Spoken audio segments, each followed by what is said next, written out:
Pilit kong pinapakalmang sistema ko dahil sa nararamdaman ko.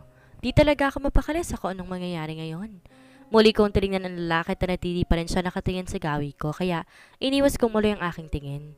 Napatingin ako sa kasama niya nakababa na ikalawang palapag at doon nakita ko ang loko-loko kong pinsan. Nakita ko kung paano siya tila ba natapilok at agad naman siyang nasalo na lalaking nais siyang mapansin kanina pa. Nakita ko kung paano sila nagkatinginan bago umayos ng tayo ang madrama kong pinsan. Wala naman kaming lahing artista kaya hindi ko alam saan niya nakuha yung ganong eksena. Napatingin silang bigla sa gawi ko at nakita ko pa napapangiti ang pinsan ko kaya umiwas ako ng tingin sa kanila. Maya-may napansin ko si Alice at tumayo sa harapan ko. Kaz, may sasabihin daw siya sa'yo. Sabi niya sa akin kaya't napatingin ako sa lalaking kasama niya. Di na talaga ako magtataka kung bakit nais ni Alice na magpapansin dito. Gwapo rin kasi. Yes? Well, I'm sorry for bothering you, miss. My partner wants to have a drink with you upstairs if you insist. Sabi nito sa akin. Di ako nakapagsalita at napatingin sa itaas. Nakatingin din siya sa gawin namin. Don't worry, it's just a drink. He just want to meet you and get back the handkerchief he gives to you earlier. Muli, sabi nito. Kaya't napatingin ako sa kanya at kay Alice. Nakita ko naman napakunot noong nakatingin siya sa akin ngayon. Napaiwas tuloy ako ng tingin. Well, let me think first. We will go there if we really want to. Sabi ko sa kanya. Napatango siya at nagpaano mababalik na doon sa kanyang kasama. Na makaalis tayo tumabi sa akin si Alice at binangga ang braso ko. Ano yon? Tanong niya kaagad. Ano yon? Tugon ko. Tungkol doon sa sinabi niyang handkerchief, ano yun? Di ako nakapagsalita dahil masyado rin ako nabigla sa sinabi ng lalaking yon. Napaiwas ako ng tingin sa kanya dahil hindi ko alam kung sasabihin ko ba sa kanya tungkol sa eksena kanina. Ano? Sasabihin mo ba sa akin o siyang tatanungin ko? Banta niya sa akin. Kaya agad ako napatingin sa kanya. Are you out of your mind? Why would you do that? He is a stranger and I don't need to explain about it. Dahilan ko sa kanya. Ngunit tayong silang binilik niya sa akin at papanokso niya akong tiningnan. Na-curious tuloy ako kung paano kayo nagkitang dalawa. Sabihin mo na kasi. Pangulit niya pa sa akin. Napabuntong hinga lang ako at muling napatingin sa itaas. Nakita ko nakatingin pa rin to sa amin. Napansin kong pang kinausap siya nung kasama niya. Kaya inalis ko na rin ang tingin sa kanya. Di naman talaga kami formal na nagkakilala kanina. He was passing by when he saw me crying. He gave me a handkerchief and left. That's it. Di ko naman nakakalain na makikita ko rin siya dito. Paliwanag ko pa sa kanya. Talaga? Oh my God! Kilig to the bones ako dun na. Yun lang naman pero kinilig ako sa eksena ninyong dalawa. But wait, you're crying when he saw you? Kunot noon yung tanong sa kanyang huling sinabi. Yeah, yun yung time na nakita ko si Vera. I cried and he came. Sabi ko at ang tinutukoy ang lalaki na nasa itaas. Napangiti siya sa sinabi ko at muling binangga ang braso ko. Baka mamaya, siya na pala ang Mr. Right mo, di talaga si James. Ngayon ko lang nakitang lalaki yon at di pa kilala yun eh. Pakiramdam ko siya na yung para sa'yo. Panunokso niyang sabi sa akin. Napasinghal naman ako sa kanyang sinabi. Dinidemonyo yata ako ng pinsan ko to eh. Kilabutan ka nga dyan sa sinasabi mo. Total lang sabi mo, hindi natin sila kilala. Hindi ko siya kilala. Kaya ayokong patulan ko alam niya nakikita mo ngayon. May asawa na akong tao no? Sabi ko pa sa kanya. Tinungga ko ang beer na hawak ko at napapailing na lamang. Maya-may nagsalita na naman siya. Yeah, may asawa ka nga pero nasaan? Di ba nakikipaglampungan sa babaeng malantod na yon? Karapatan mo maging masaya pero sinasaktan ka nila. Kaya naman wag mong isara ang mga pinto mo sa iba. Di ko naman sinasabi maghanap ka rin ng iba dahil hindi ikaw yung tipong malandi. Just give it a try. Just this night. Be happy. But be careful. That's all I can say. Sabi niya sa akin at bahagyang lumayo at napatingin ako sa kanya nang uminom ng beer. Naintindihan ko naman ang sinabi niya pero hindi ko alam kung kaya ko. Ayoko magloko tulad ni James ngunit may punto rin naman si Alice. Nakakalito naman eh. Nag-isip ako ng mabuti.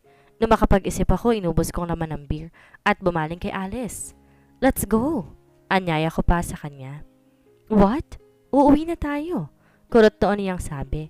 Napangisi ako. No. Let's give it a try. Come on. Muling sabi ko, tinawakan ng kamay niya. Tumayo kaming dalawa at naglakad. Umakyat kami sa hagdan patungo sa ikalawang palapag.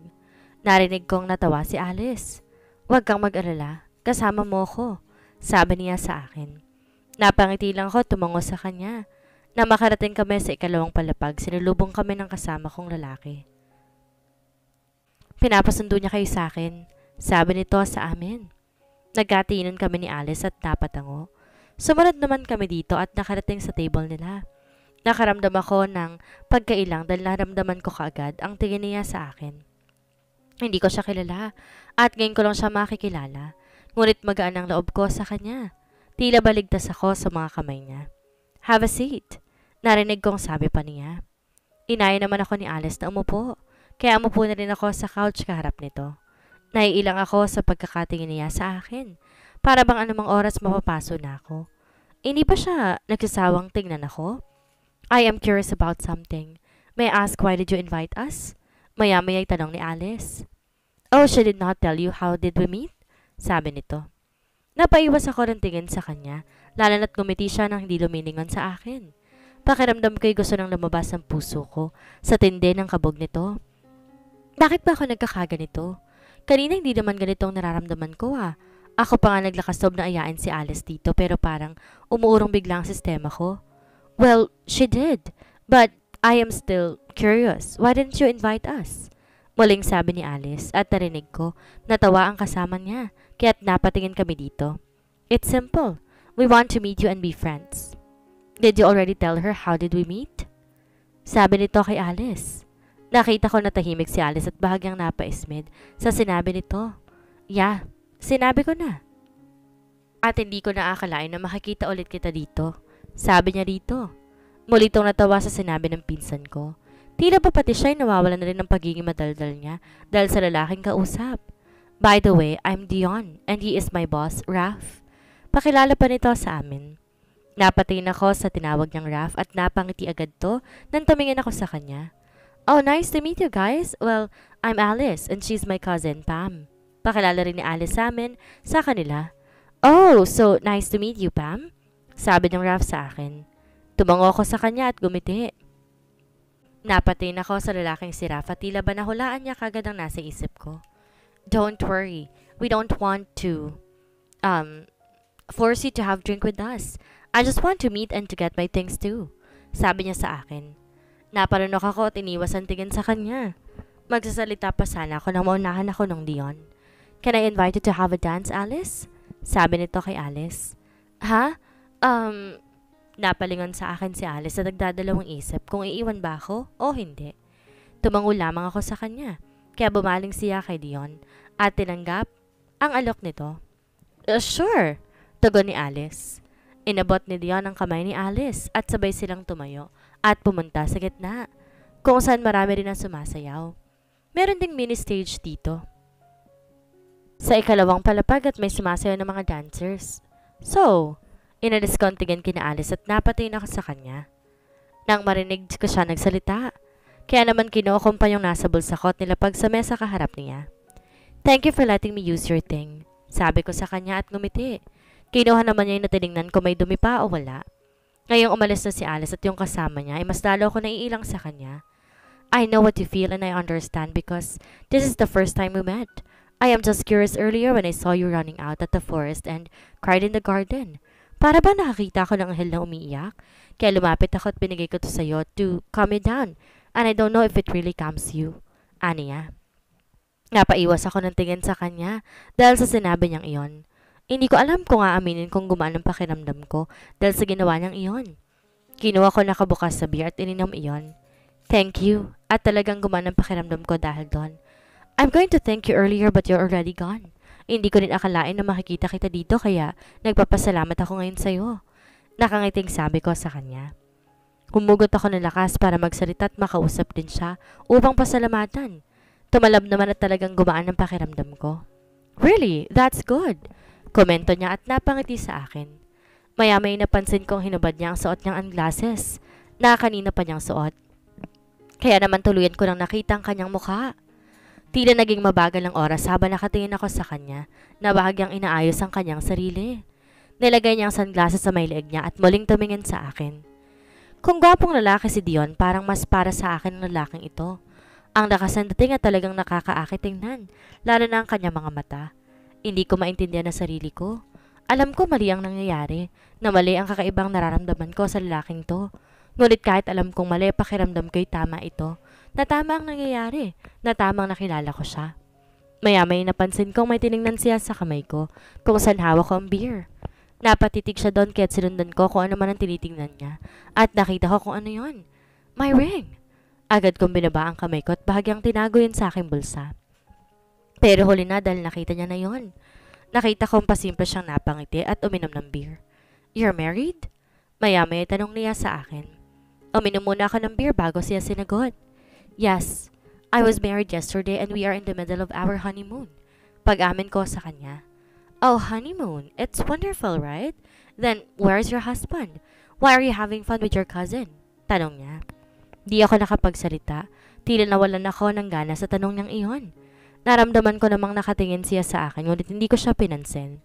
Napatitig lang ako sa beer na nasa harapan ko. Maya-may narinig ko siyang napaubo at muling nagsalita. Alam ko wala akong karapatan magtanong pero gusto ko pa rin magtanong. Siya bang dahilan kung bakit ka umiiyak kanina? Naramdaman ko ang pagiging seryoso niya sa tanong na iyon. Nagangat ako ng tingin sa kanya at nagtamang paningin namin. Hindi ko alam kung sasabihin ko ba sa kanya ang pinagdaraanan ko. Hindi ko siya kilala at ngayon lang naman kami nagkakilala. Umiwas na lamang ako ng tingin sa kanya. Yes, he is, and I don't want to talk about it. Tanging sabi ko at naging seryoso sa aking huling sinabi. Okay, I am sorry for asking. For me, even if it's our first time to meet, I know that you are a good person. He was so lucky to have you. Aniya. Muli ako napatingin sa kanya at nagtamang muli ang aming paningin. Nais ko mang alisin ang tingin sa kanya, tila hinihila ng kanyang mga mata ang paningin ko. Bakit ba ganyan ka makatingin sa akin? Kanina ko pa napapansin yan. Lakas loob kong tanong sa kanya. Natawa siya sa tanong kong iyon at napasandal sa couch. Nakita ko kung paano siya napapailing habang nakatingin sa akin. Do you want to know? Because I found you special. I cannot take my eyes off you. I feel like I saw an angel. Sagot niya sa akin. Tila na umid ang dila ko dahil sa sinabi niyang iyon. Napakurap ako at inilis ang tingin sa kanya. Is he serious? Ibang klase din pala talaga ang isang ito. But now I feel like I'm broken because you already have a partner. Aniya, bahagyang tumawa ako sa sinabi niya. Tila ba ang galing niyang mambola dahil sa kanyang sinasabi. Ganito ba talaga ang isang ito? Ibang klase ka rin humirit no? Ang drama mo naman ata sa mga sinasabi mo. Ganong ngayon lang naman tayo nagkakilala. Sabi ko sa kanya. Bigla niyang inilapit ang kanyang sarili sa mesa at bahagyang dumungaw sa akin. Mariin niya akong tinignan. Ganito talaga ako pero mapili. Pa sa mga babaeng kinakausap mo, maswerte ka't ikaw nalapitan ko. Nagmamayabang pa niyang sabi. Napamaang naman ako sa sinabi niyang iyon at napasinghal. Ah, ako? Maswerte? Wow ngayon ko lang nalaman na aswerte ko pala dahil nilapitan at kinilala mo ako. Grabe ka rin Napapailin ko pang sabi sa kanya. You're happy now? Maya-maya sabi niya habang nakangiti sa akin. Natigilan naman ako sa sinabi niya. Happy? Ako? Pinapatawa lang kita. Gusto ko kasi maging masaya ka at kalimutan saglit ko ano man yung dinaramdam mo. Wika niya. Napabuntohin nga naman ako sa kanyang sinabi at bahagyang napangiti. Hindi ko alam kung masasabi ko bang masaya ako dahil sa ginagawa niya. Oo, magaan ang loob ko sa kanya. Pero hindi ko alam kung masaya nga ba ako. Magsasalita na nga sana ako nang maramdaman ko na nag-vibrate ang phone ko. Kaya kinuha ko kung sino man ang tumatawag. Natigilan pa ako na makita ang pangalan doon ni James. He is calling. Narinig ko. Tanong nito ni Raf. Napatingin ako sa kanya at tumango. Hindi ko alam kung sasagutin ko ba ang tawag ni James. Napatitig ako muli sa kanyang pangalan hanggang sa mawala na iyon. Maya-may nag-message siya at binasa ko. Nasaan ka? Napapikit ako at binalik ang phone sa bulsa ko. Inubos ko ang laman ng beer na tumingin kina Alice. Napatingin naman ito sa gawi ko. Kaya agad ko siyang sinenyasan na aalis na kami. Saka ako bumaling naman kay Raf. I think we need to go. Thank you for the treat. Nakangiting sabi ko sa kanya at tumayo mula sa pagkakaupo ko. Okay, thank you for being here too. I hope to see you again. Nakangiti rin niyang sabi sa akin. What? Gusto niyang makita ako? Bahagya akong natawa. Well, I'm not hoping to see you again. When we see each other, we'll be strangers. Ayokong pag-isipan ako na masama ng asawa ko, kaya hindi ko na kailangan makita ka pa. Bye! Paalam ko sa kanya at tinalikuran na siya. Hindi ko na hinintay pa na magsalita pa siya at ayoko na rin namang marinig pa sa mga sasabihin niya. Ayoko maging magkatulad na James na niloloko ako. I know my worth and I don't need to see someone else to comfort me. Sinalubong ako ni Alice at ni Dion. Nagpaalam na rin kami dito. Tsaka kami umalis ni Alice sa bar. Na makalabas ako'y hinawakan niyang kamay ko. Ano pinag-uusapan ninyo? Panunokso niyang tanong sa akin. Ha? Well, some kind of stuff, yun lang. Tayong sabi ko sa kanya. Oh, really? Bakit parang ang saya mo kanina nakausap ang isang iyon? Panunokso niya. Tss, binibigyan mo naman na mali siyang usapan namin eh. At saka isa pa, ito na rin ang huli nakakausapin ko ang isang lalaki na ngayon ko lang din nakilala. Ayokong pagtaksilan si James. Bakit ganun ang ginagawa nila sa akin? Sabi ko at naging seryoso pa sa aking huling sinabi. Iniwas ko ang tingin sa kanya. Diretso lamang ang tingin sa daan. Hello, hon? Where are you? Why did not answer my call? Tanong niya sa akin. I'm sorry, I'm with Alice and we hang out at the bar. Kaya hindi ko napansin tumatawag ka, kakalabas lang namin. Paliwanag ko sa kanya. Napatingin naman ako kay Alice na napapailing lang sa akin. Patuloy kami naglalakad dalawa habang kausap ko si James. Ganun ba? Sige, hihintayin kita dito sa lobby. Aniya. Saan ka pala nagpunta at wala ka nung nagising ako? Tanong ko sa kanya. Muli ako napasilip kay Alice. Nilapit niya kagad ang kanyang tenga sa phone ko upang marinig kung ano isasagot sa akin ni James. Di agad siya nakasagot sa tanong kong iyon. Mukhang pinag-iisipan niya pang isasagot sa akin. Lumabas na ako saglit. Nung makatulog ka, naglibot ako sa resort at bumalik sa room natin. Kaso wala ka na kaya bumalik ako dito sa ibaba. Baka nandito ka, kaya lang wala ka at nakasalubong ko si Vera. Tinanong ko kung nakita ka niya, hindi rin daw niya alam. Kaya tinawagan na kita kanina at di mo sinagot. Mahabang paliwanag niya sa akin. Napahigpit ang hawak ko sa phone. Sinungaling. Gusto ko yung isigaw pero pinipigilan ko lang ang sarili ko. Kasama mo pa ba si Vera? Yeah, she's here. Do you want to talk to her? No. Magkita na lang tayo dyan. Malapit na kami ni Alice. Saad ko at agad pinuto lang tawag. Di ko na siya hinintay na sumagot pa. Napapikit ako talagang gusto nang sumigaw ang utak ko sa ginagawa nila sa akin. Sabihin mo lang kung hindi mo na kaya. Dahil talaga ngayon pa lang ilalampas ako sa segang pagmumukha nilang dalawa. Maya-maya sabi ni Alice sa akin. Napabuntong hininga ako dahil alam kong gagawin niya talaga yon. I'm okay. Let's go. Anyaya ko sa kanya. Napairap lamang siya sa akin at nagpatuloy na kami sa paglalakad papunta sa hotel. Nang makarating kami, hinanap agad ng mga mata ko kung nasaan sila hanggang sa makita ko sila nakaupo sa isang couch at masayang nag-uusap. Nahawak silang wine glass at uminom. Ang sweet naman nilang dalawa. Kulang na nga lang paglamayan ng mga langgam eh. Pang-aalas ka ni Alice sa akin. Bumaling ako sa kanya, tinignan na makahulugan. Don't talk too much when we get there. Babala ako sa kanya. Pinorma pa niyang isinara ang kanyang bibig at tumango. Ngunit alam ko magsasalita pa rin siya tungkol sa dalawa. Napabuntuhin niya ako at lumapit na kina James. Han! Tawag ko sa kanya upang maagaw ko ang kanyang atensyon. Napatingin naman sila sa akin at nakita ko kung paano nawala ang ngiti ni Vera. Ngunit, agad din niya itong pinakita sa amin na tila masaya siya na makita niya na ako. Han? Nag-alala ako sa iyo kung saan ka pumunta. Mabuti naman at ayos ka lang. Aniya at yumakap pa sa akin. Yumakap din ako sa kanya at tinapik ang balikat niya.